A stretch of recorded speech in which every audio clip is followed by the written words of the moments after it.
What is going on with Shrek 5?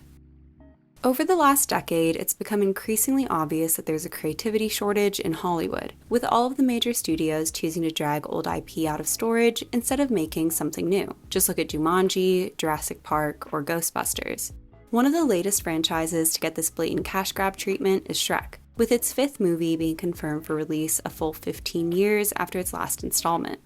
I wasn't that excited about this announcement to begin with, considering the Shrek concept already felt like it'd been beaten to death back in 2010. But now that they've released the first teaser for this new project, my skepticism has turned into outright disdain. Okay, maybe disdain is too harsh a word, but I'm not a happy camper.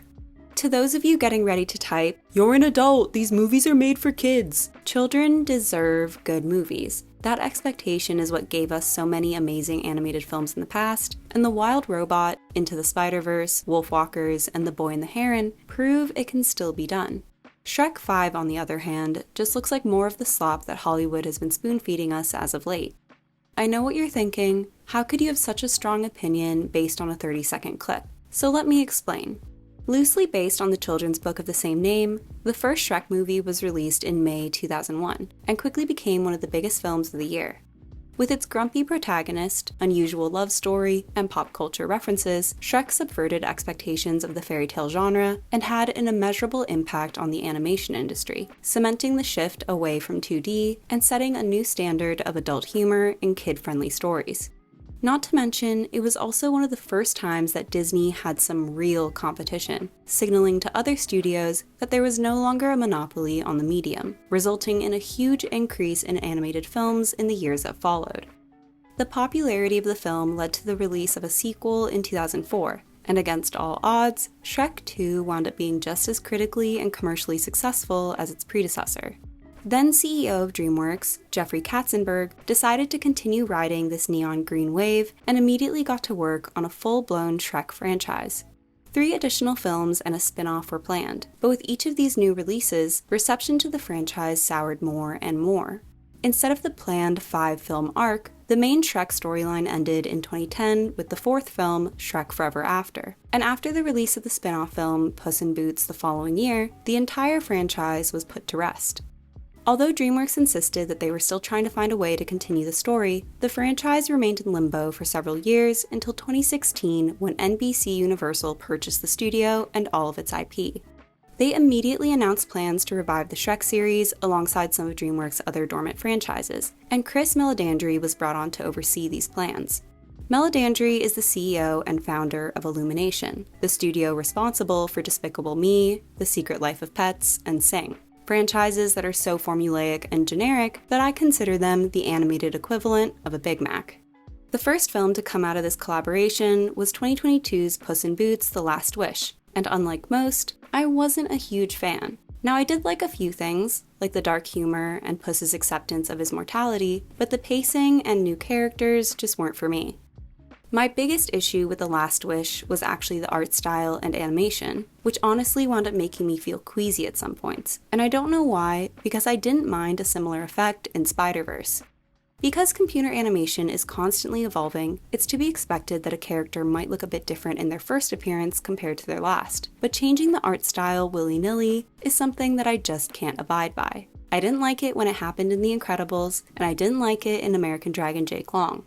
Besides the changes to Puss's appearance that made him look more cutesy and less cat-like, Goldilocks was very indicative of the changes made to the art style in the Shrek universe, with the character looking like one of a dozen Disney Pixar knockoffs, something that's doubly disappointing when you consider that Shrek was literally created as a subversion and parody of Disney's usual tropes.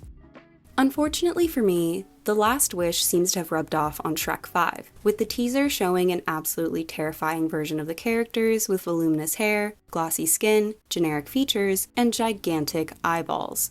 Give me those eyes, big eyes, give me big anime eyes. It honestly looks like something out of an AI prompt, and this cartoonish stylization reminds me of the look that Meledandri loves over at Illumination, although thankfully it's not quite that intense.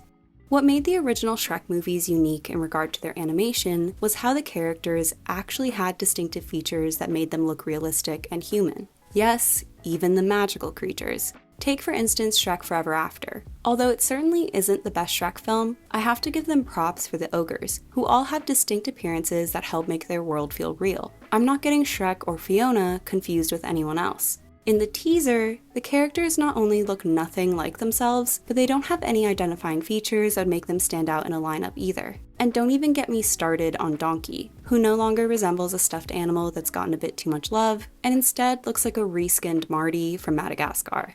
Although we know next to nothing about Shrek 5's plot, I can already make a few educated guesses based off of this short clip.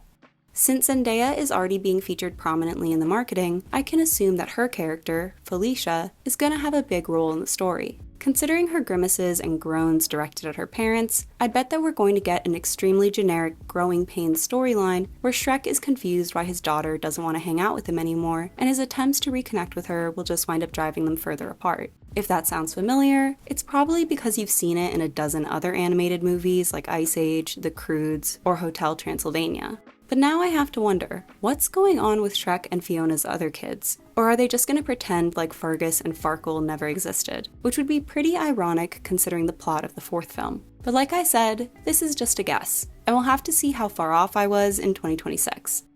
Now I know this whole video probably made me sound like a negative Nancy, but I'm definitely not the only person who feels this way about it, with the internet basically exploding with memes after the teaser's release. So I guess the question now is, will they pull a Sonic and make some changes, or are they going to commit to whatever the hell this is? What are your thoughts on Shrek 5? I hope you enjoyed this video, don't forget to like and subscribe, and I'll see you soon. Bye!